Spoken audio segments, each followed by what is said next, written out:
easy to summarize, but probably tough for some to understand, because let's be frank about it, right? Like, I'm an athlete. I make a lot of money. People aren't going to feel or shouldn't feel sorry for me, right? I've made a good living, and so that's not the premise of this answer, but it's been hard as hell.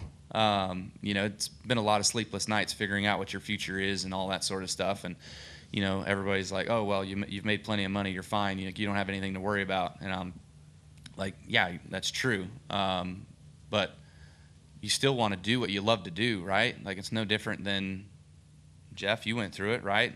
Having questions about what you're doing on your job and your lifestyle and what you can do to move forward.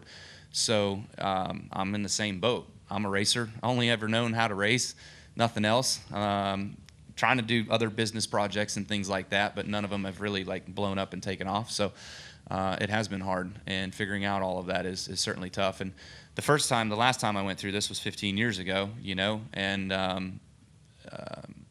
was a learning experience. It was hard then too, but it was nothing like now. Like, then it was just me, myself, and I. Like, I didn't have Samantha. I didn't have a son. I didn't have a daughter. I didn't have, all I had was an agent that was helping me. And now I'm kind of all on my own doing it, along with Samantha and the family. But,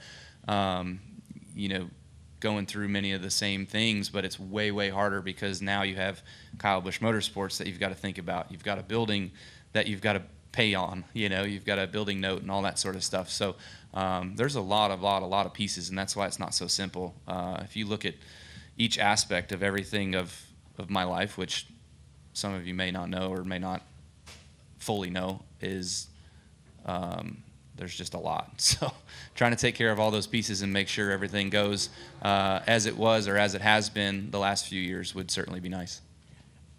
And I'm not going to pretend to understand that, but I can, I guess, appreciate the different challenges, the different balls that you're juggling in one sense. Mm-hmm. But I'm also curious, when you have those sleepless nights, are those as much about, am I going to be able to be in a position where I can win as much, as it, from the athletic point of view, and for somebody as successful as you are, is that a concern, or is that so far down the list because you've got all these other balls to juggle that you're not thinking as much about that? Oh, no, that's certainly top of the list. You want to be able to go somewhere that you feel like you have a legit shot to race, to win. Trust me, I don't feel like it's fair to me or my family or anything else if we're going to have to spend less time together moving forward, because we are going to have to change our lifestyle, no questions. Like, there's a big change coming. And so, is it worth it to go run around and not have an opportunity to win right away versus building something versus jumping in something that can win? All of those questions are certainly being weighed out. And so, again, that's also why it's not so simple and so easy. So thankfully, there are opportunities out there. There is, cup jobs available. But it will not look the same as what it has for the last 15 years.